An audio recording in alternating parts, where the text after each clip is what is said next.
गुप्ता जी के छोले भटूरे। अरे क्या पूछ रहे हो कि कोई तकलीफ नहीं हुई? यहाँ आने का रास्ता कितना ढूंढना पड़ा हमें, पता है छोटे? नहीं तो क्या, ऐसा लग रहा था कि देश के बाहर कहीं टापू पर रहते हैं आप लोग। हमारी तो कमर ही दर्द कर गई यहाँ आते आते। अरे भाभी, आप तो जानती हैं कि ये मकान बाबूजी का दिया हुआ है। अब आप लोग तो चले गए यहाँ से दूसरे मकान में, हम यहीं रह गए। हाँ, लेकिन अभी इतने साल हो गए हैं, अब तो ये मकान खंडर लगने लगा है।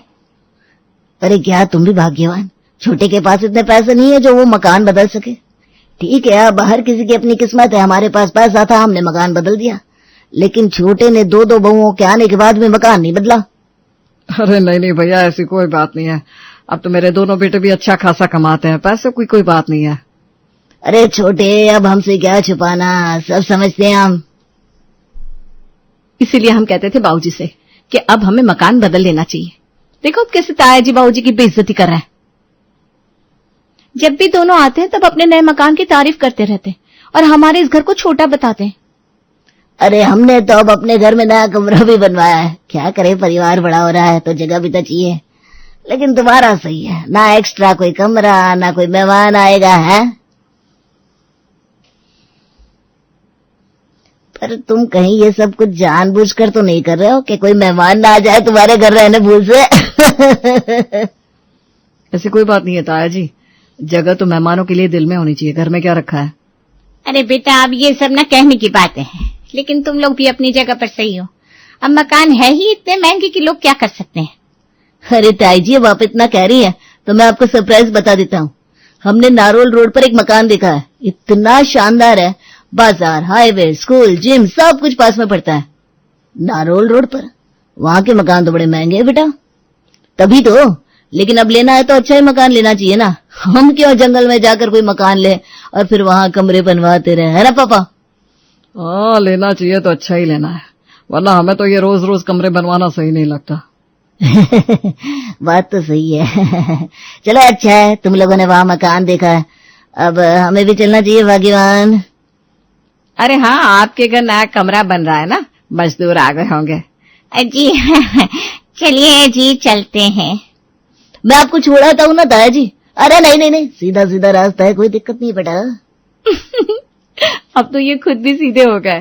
सही कहा। अनुज ने नारोल रोड पर मकान की बात कहकर अपने ताया जी और ताई जी का मुंह तो बंद कर दिया, लेकिन अनुज के पापा को इतनी बड़ी हाँकना गलत लगा, इसलिए वो अनुज को डांटने लगे। अरे माना कि उनका मुंह बंद करवाना था, लेकिन इतनी बड़ी हाँकने की क्या जरूरत थी कि हम नारोल रोड पर घर ले रहे हैं। हाँ बेटा, और अगली बार अगर वो कभी हमारे घर आए तो फिर से हमें ही ताने मारेंगे कि हम झूठ बोल रहे थे। हाँ, बात तो बाबूजी और माँ जी की सही है। ये लोग सारे खानदान को बता देते हैं कोई भी बात। अब तक तो 10 फोन भी कर दिए होंगे। अरे अनुज ने ऐसी डिंगे हाँकने के लिए नहीं कहा है, हम दोनों ने नारोल रोड पर सच में मकान देखा है। क्या हम सच में वो मकान ले रहा है? हाँ पापा, वहाँ एक मकान मैंने और भैया ने पहले से ही देख रखा था, अब उसकी मरम्मत भी करवा दी है। हम दोनों का कई सालों से सपना था कि हम दोनों भाई नया मकान लें, और हमने पैसे इकट्ठे करके वो सपना पूरा भी कर दिया। देखा मेरे बेटे, कोई भी काम कच्चा नहीं करते। हाँ, हमें कुछ ही दिनों में वहां शिफ्ट होना होगा, इसलिए अब तो ताया जी और ताई जी का जलना पक्का है। आज तो उनका मुंह देखने वाला था सच में, अब तो उनको नए मकान में ही बुलाएंगे। युवराज और अनुज ने सिर्फ अपने ताया जी का मुंह बंद करने के लिए ही नहीं, लेकिन सच में नारोल रोड पर अपना एक मकान ले लिया था, और अब वो इस पुराने मकान से अपने नए मकान में शिफ्ट हो रहे थे। अरे वाह, तुम दोनों ने गुप्ता निवास की नेम प्लेट भी लगवा दी, क्या बात है। अरे माँ, आपको पता है इसका खर्चा तो बच गया है, ये हमने नहीं लगवाई। यहाँ जो पहले रहते थे ना, उनका नाम भी गुप्ता जी था, इसलिए हमने नेम प्लेट हटवाई नहीं। वाह वाह, लगता है ये घर बना ही गुप्ता के लिए है। वैसे मकान काफी बड़ा है। अरे बड़ा नहीं बाबूजी, बहुत ही बड़ा है। हमारे तो सारे रिश्तेदार ही जल बुनकर राख हो जाएंगे। कितने सालों से उस पुराने से मकान में रह रहे थे, अब यहाँ आकर बड़ा ही सुकून मिल रहा है। तभी दरवाजे की खटखटाने की आवाज आती है। जी आप कौन? 3 प्लेट छोले भटूरे लगा दीजिएगा। क्या? हम क्यों लगाए 3 प्लेट छोले भटूरे भला? अरे आप ही तो गुप्ता जी है ना? हाँ गुप्ता जी है, लेकिन हम क्यों दे तुम्हें छोले भटूरे भाई? अच्छा, लगता है अभी अभी शिफ्ट हुआ है पूरा परिवार, बाद में आता हूँ। लगता है उसे कोई गलतफहमी हो गई थी, खुद ही चला गया। चलो घर का सारा सामान भी बना कर रखना है। हाँ, रसोई भी ठीक कर लेते हैं। आज आप लोग सामान बना लीजिए, आज हम बाहर से ही खाना लेकर आएंगे। हाँ ये सही है, आज वैसे भी बहुत काम है। अरे अब उस आदमी ने छोले भटूरे का नाम ले ही लिया है तो वही लेकर आओ। बड़े दिन हो गए छोले भटूरे खाए हुए। चलो ये भी सही है। नए घर को बनाने में समय लगने के कारण अनुज और युवराज बाहर से छोले भटूरे लेकर आते हैं और पूरा परिवार आंगन में बैठकर साथ मिलकर उसे खा रहा था कि एक और आदमी वहां दरवाजे पर आकर खड़ा हो जाता है। 4 प्लेट छोले भटूरे कर दीजिएगा, चटनी अलग से होनी चाहिए और प्याज थोड़ा ज्यादा डालना। अरे ये फिर से कौन आया जो छोले भटूरे मांग रहा है? अरे भाई यहाँ कोई छोले भटूरे नहीं मिलते। क्यों मजाक कर रहे हो? आप सब खा तो रहे हो छोले भटूरे। गुप्ता जी छोले भटूरे के पास नहीं मिलेंगे तो छोले भटूरे कहाँ मिलेंगे? अरे गुप्ता जी छोले भटूरे वाले नहीं है, आपको कोई गलतफहमी हुई है। ऐसा है तो आप डबल पैसा ले लीजिएगा। अरे भाई साहब, आप बात नहीं समझ रहे हैं। हम गुप्ता जी छोले भटूरे वाले नहीं है, यहाँ कोई छोले भटूरे नहीं मिलते। ठीक है, लगता है अब आपका नाम बन गया तो भाव खा रहा है। ठीक है, चलता हूँ मैं, अभी कल आऊंगा। अरे ये समझ ही नहीं रहे। लगता है यहाँ जो पहले रहते थे वो गुप्ता जी छोले भटूरे वाले थे, इसलिए लोग बार बार यहाँ छोले भटूरे लेने आ रहे हैं। हमारी शांति को भंग कर रहे हैं ये लोग। चलो छोड़ो, आओ साथ में खाना खाते हैं। लोग गुप्ता जी को गुप्ता छोले भटूरे वाला समझकर बार बार उनके घर चले आते और घर वालों को हर बार उन्हें समझाना पड़ता कि वो गुप्ता जी छोले भटूरे वाले नहीं है। अरे बहन जी, मैं आपसे कह रही हूँ ना, हम वो नहीं है जो आप समझ रही हैं। अरे कितने लोग यहाँ से छोले भटूरे ले जाते हैं, मैंने कितना नाम सुना था गुप्ता जी भटूरे वाले का। अब ऐसा मत कीजिए ना, अगर छोले भटूरे खत्म हो गए तो शाम को आ जाऊंगी। अरे आप समझ नहीं रही हैं, हम छोले भटूरे नहीं बेचते। हम गुप्ता जी छोले भटूरे वाले नहीं हैं। अब जाइए प्लीज बहन जी। ठीक है, मैं कल आती हूँ। अरे ये लोग समझने को तैयार ही नहीं है, रोज रोज चले आते। ना सोने देते हैं ना खाने देते हैं, चैन से पानी तक नहीं पीने देते। मैं काम करता हूँ, मैं बोर्ड लगवा देता हूँ कि हम गुप्ता जी छोले भटूरे वाले नहीं हैं, तब जाकर लोगों को समझ में आएगा। हाँ पापा, यही करना पड़ेगा अब। हाँ, ऐसे तो लोगों को समझ में ही नहीं आता, क्योंकि लगता है गुप्ता जी छोले भटूरे वाले कुछ ज्यादा ही फेमस है यहाँ। लोग दुगना तिगना दाम देने को तैयार है। कितना कमाते होंगे वो पूरा दिन में सोच। अरे इतना कमाते हैं तभी तो इतना बड़ा मकान हमें इतने कम दाम में बेचकर खुद कहीं बड़ी जगह घर ले लिया होगा। बात तो तुम दोनों की सही है। जिस तरह से लोग यहाँ आ रहे हैं उस हिसाब से गुप्ता जी बहुत पैसे छापते होंगे। ठीक है, फिर मैं बोर्ड लगा देता हूँ। बाबूजी आप बोर्ड लगाइए, लेकिन गुप्ता जी छोले भटूरे वाले का ही लगाइए। ये क्या कह रही है बहू? अरे वो गुप्ता जी तो चले गए, लोग हमारे पास तो आ रहे हैं ना, क्यों ना हम भी गंगा में हाथ धो ही ले। इसका मतलब हम छोले भटूरे बेचे? जरा सोचो कि वो इतने अमीर बन गए थे तो हम भी कुछ ही महीनों में कितने अमीर हो सकते हैं। हम छोले भटूरे बेचकर एक और बड़ा सा मकान ले सकते हैं। बात तो ये सही कह रही है गुप्ता जी, अगर मौका मिला ही है तो हम भी क्यों ना इसका फायदा उठाएं। हम भी तो गुप्ता जी हैं, हमें तो नाम बदलने की भी जरूरत नहीं है। आप लोग सच में छोले भटूरे बेचने के बारे में सोच रहे हैं? हाँ, हम छोले सुबह ही बना देंगे और जैसे जैसे ऑर्डर आते जाएंगे हम गरम गरम भटूरे बनाते जाएंगे। बाबूजी आप गुप्ता जी छोले भटूरे वाले का बोर्ड ही लगा दीजिए। गुप्ता जी ने अपने नाम के साथ गुप्ता जी छोले भटूरे वाले नाम का बोर्ड दरवाजे पर लगा दिया और उसके बाद से अब जो भी ये बोर्ड देखता यहाँ छोले भटूरे लेने चला आता। मेरे 5 प्लेट्स पैक कर दीजिए छोले भटूरे की। हाँ हाँ, थोड़ी देर आपको रुकना पड़ेगा, पहले से ही काफी ऑर्डर आए हुए हैं ना। अरे मनीषा, लगता है आज भटूरे का आटा दोबारा लगाना पड़ेगा, आज तो ग्राहक रुक ही नहीं रहे। माँ जी, मुझे तो लगता है इस बार दिवाली के पहले ही हमारी दिवाली होने वाली है। जिस तरह से ग्राहक आ रहे हैं उस तरह से हम जल्द ही अमीर बनने वाले हैं। अरे शुभ शुभ बोल बहू, कहीं हमें हमारी ही नजर ना लग जाए। नहीं लगेगी माँ जी, अभी तो ये बस शुरुआत है, आगे आगे देखिए हम क्या क्या करते हैं। इस साल तो हम तीनों अपने लिए नए गहने बनवा ही लेंगे। और अब बातें बात में करना, पहले बाहर देखिए कितने ग्राहक खड़े हैं, उनके लिए छोले भटूरे बना दो। जी जी बाबूजी, अभी करते हैं। गुप्ता जी के छोले भटूरे धूम मचा रहे थे हर जगह पर और यहाँ चांदी चांदी हो रही थी हमारे नकली गुप्ता परिवार की, जो असली गुप्ता जी छोले वाले का शुक्र मना रहे थे। अरे भाई शुक्र हो वो असली गुप्ता जी का, जिनकी वजह से लोग हमारे पास आ रहे हैं। हाँ, अगर उनका इतना नाम नहीं होता तो लोग हमारे पास नहीं आते। अच्छा हुआ हमने यहाँ मकान ले लिया। अब वो तो यहाँ से चले गए, पता नहीं अब कहाँ मकान लिया होगा, लेकिन हमारा तो फायदा हो गया ना। अरे रोज इतने ग्राहक आते हैं कि पूछो ही मत।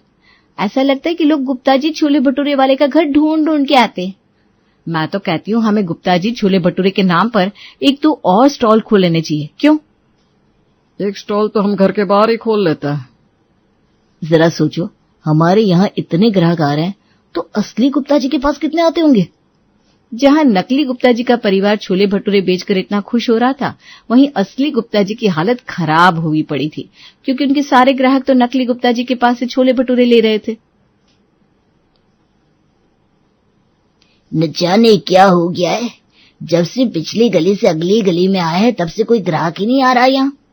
सही बात गुप्ता जी, हमने सोचा था पिछली गली से अगली में कमाई ज्यादा होगी, इसलिए तो वो मकान भी हमने सस्ते में बेच दिया, लेकिन यहाँ तो उल्टा हो रहा है। कहीं ऐसा तो नहीं कि ग्राहकों को अभी तक पता नहीं चला कि हम पिछली गली में से आ गए हैं। लेकिन जिसने घर लिया होगा उसने बताया तो होगा ना कि अब हम लोग वहां नहीं रहते। मुझे लगता है हमें हमारे पुराने घर के आगे एक पोस्टर भी लगाना चाहिए, गुप्ता जी छोले भटूरे वाले अब अगली गली में शिफ्ट हो गए हैं। हाँ गुप्ता जी, हमें ये पहले ही कर देना चाहिए था। कोई बात नहीं, हम कल ही पोस्टर लेकर छपवा देते हैं पिछली गली में। अब क्या होगा जब असली गुप्ता जी और नकली गुप्ता जी का आमना सामना होगा, वो तो अब आपको और मुझे देखकर ही पता लग सकता है। तो चलिए चले देखने। अरे क्या हुआ, ऐसे क्यों भाग रहा है, कुत्ते पीछे पड़ गए हैं क्या? गुप्ता जी, वो पिछली गली में नए गुप्ता जी हमारी जगह पर छोले भटूरे बेच रहे हैं। क्या? तो के पास कहीं के, अभी मैं उन्हें सबक सिखाता हूँ, चलो मेरे साथ। अब ये तो होना ही था।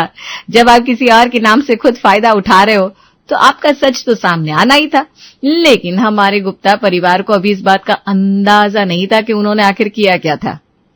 अरे निकलो बाहर धोखेबाज। कौन है भाई साहब आप? मैं गुप्ता जी छोले भटूरे वाला। कौन हो तुम? मैं भी गुप्ता जी हूँ, छोले भटूरे वाला। एक तो मेरा नाम चुरा कर, मेरे ग्राहक चुरा कर यहाँ काम कर रहे हो, ऊपर से मेरा नाम भी चुरा लिया। अरे हम भी गुप्ता है, हमने कोई नाम नहीं चुराया। लेकिन हमारे गुप्ता जी के छोले भटूरे का धंधा जरूर चुराया है तुम लोगों ने। अरे भाई आप है कौन? लेकिन ये असली गुप्ता जी छोले भटूरे वाले हैं और तुम नकली हो। अरे बाप रे, ये कहाँ से आ गए? आप लोगों की वजह से हमारा धंधा नहीं चल रहा था, यहाँ आकर पता चला कि यहाँ तुम लोग अलग ही खिचड़ी पका रहे हो।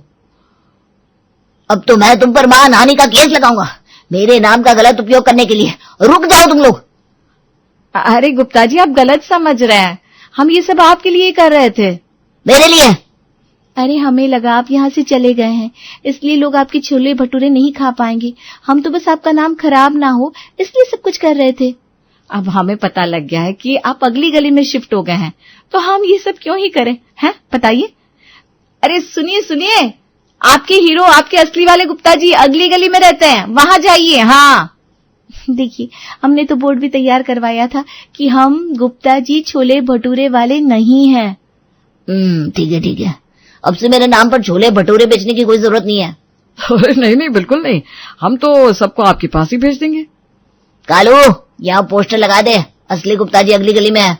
जी गुप्ता जी। बाल बच गए, नहीं तो आज जेल जाना पक्का था हमारा।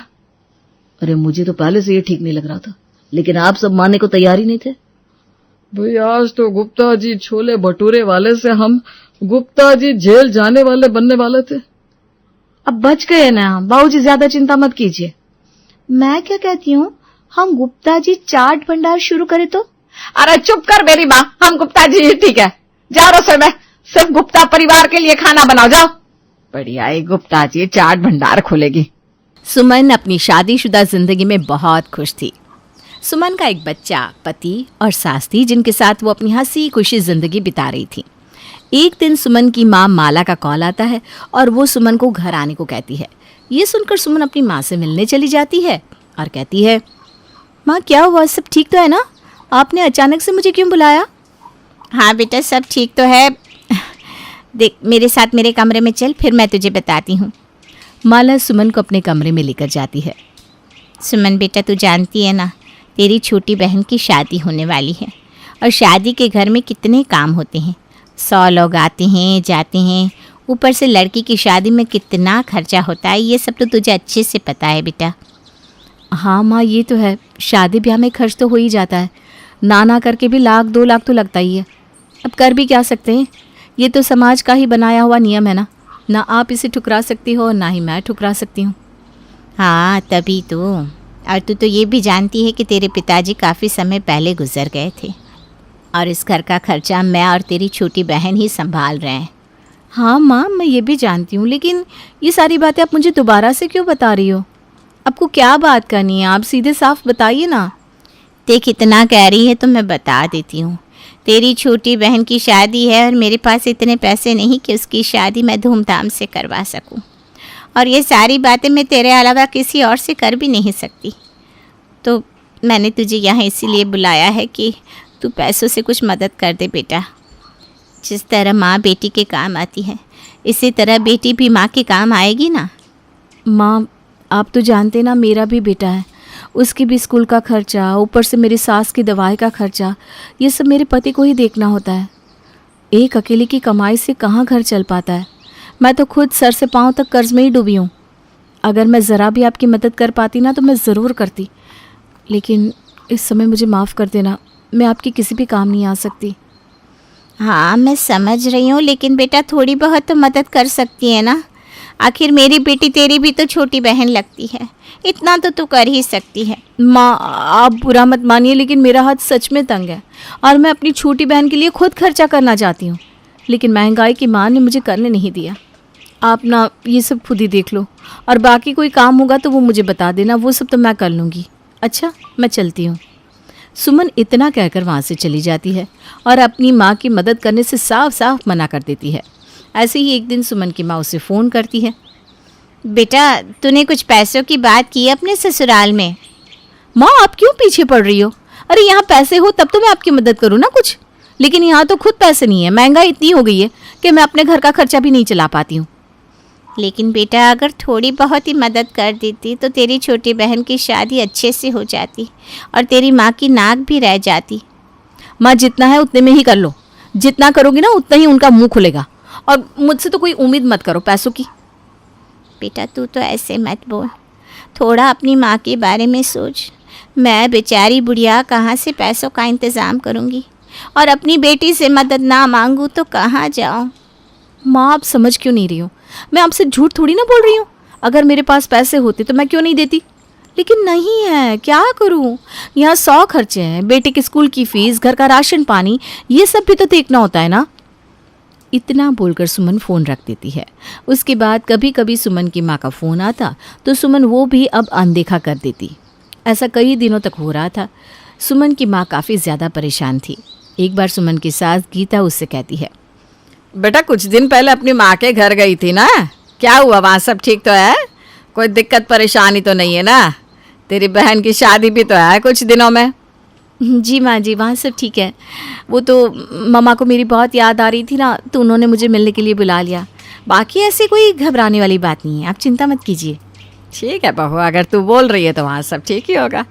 वैसे वो भी हमारा परिवार है, अगर कोई दिक्कत हो तो हमें हमेशा उनके साथ खड़े रहना चाहिए। हाँ हाँ माँ जी, मेरे लिए तो दोनों परिवार एक ही है, लेकिन ये भी तो होता है ना कि शादी के बाद मोह ससुराल से ज़्यादा हो जाता है, इसलिए धीरे धीरे ससुराल में ही अच्छा लगने लगता है। हाँ, ऐसा अक्सर होता है, लेकिन बेटी बहू बन जाती है, लेकिन फिर भी उसे कभी भी बेटी होने का कर्तव्य नहीं भूलना चाहिए और दोनों तरफ की सोचनी चाहिए। बिल्कुल माँ जी, मैं आपकी बात से पूरी तरह से सहमति रखती हूँ। सुमन अपने ससुराल में भी किसी को अपनी माँ की हालत के बारे में नहीं बताती और ना ही उन्हें कुछ पता चलता है। एक बार सुमन सो रही होती है, तभी उसके फ़ोन पर उसकी माँ का मैसेज आता है पैसों की समस्या के बारे में, और ये मैसेज सुमन का पति अनुराग पढ़ लेता है और खुद से बात करते हुए कहता है, ये क्या, सुमन की माँ को पैसों की इतनी दिक्कत है, लेकिन सुमन ने तो मुझे कुछ बताया ही नहीं। क्यों? शायद इसलिए नहीं बताया होगा क्योंकि वो अपने मायके की परेशानी को मायके में ही रखना चाहती होगी। खैर, सुमन का मायका मेरा भी तो ससुराल है। सुमन ने नहीं बताया तो क्या हुआ, मैं तो उनकी मदद कर ही सकता हूँ। अनुराग बिना सुमन से बात किए सुमन और अपनी माँ को साथ में लेकर माला के पास जाता है। माँ जी, ये कुछ पैसे हैं आपकी बेटी की तरफ से, और मैं आपका ही बेटा हूँ। आपको कभी भी कोई भी ज़रूरत हो तो हम दोनों में से किसी को भी बता सकती हो, और अपने बच्चों को बताने में कभी भी संकोच मत करना। अनुराग जैसे ही पैसे माला के हाथ में देता है, माला अनुराग और सुमन दोनों को गले लगा लेती है। सच में आज मुझे बहुत ही अच्छा महसूस हो रहा है। अभी तक यही लग रहा था कि मुझे सब कुछ अकेले ही देखना है, लेकिन सच कहा, मेरा दामाद मेरे बेटे जैसा है जो सब संभाल लेंगी। हाँ माँ। अच्छा, आप लोग बैठकर बातें करो, मैं आप सबके लिए चाय पानी लाती हूँ। माला चाय बनाने रसोई में जाती है। बहू, मैं यही तो समझा रही थी तुझे, अगर तू अपनी माँ की मदद करती तो हमें कोई परेशानी नहीं है, और यही बात मैं तुझे उस दिन भी समझा रही थी। लेकिन माँ जी, मैं अगर अपने मायके की मदद करने में ससुराल के पैसे उड़ाती तो आपको ही बुरा लगता ना? अरे नहीं, हमें कभी भी बुरा नहीं लगता, लेकिन तूने अपनी माँ की मदद नहीं करी इसलिए ज़रूर बुरा लग रहा है। और ससुराल के पैसे, क्या तेरा पति तेरी माँ का कुछ नहीं लगता? उन दोनों का भी तो एक रिश्ता है ना, उन दोनों के बीच में तू थोड़ी ना कुछ कह सकती है। बहू तो बन गई, लेकिन बेटी नहीं बनी। हाँ माँ जी, आप सही कह रही हो, मुझे दोनों तरफ को देखना चाहिए था, मुझसे गलती हो गई, लेकिन मैं अब कभी भी ऐसा नहीं करूँगी। अपनी सास की बात सुनकर सुमन को अपनी गलती का एहसास होता है और वो फिर कभी ऐसा नहीं करती।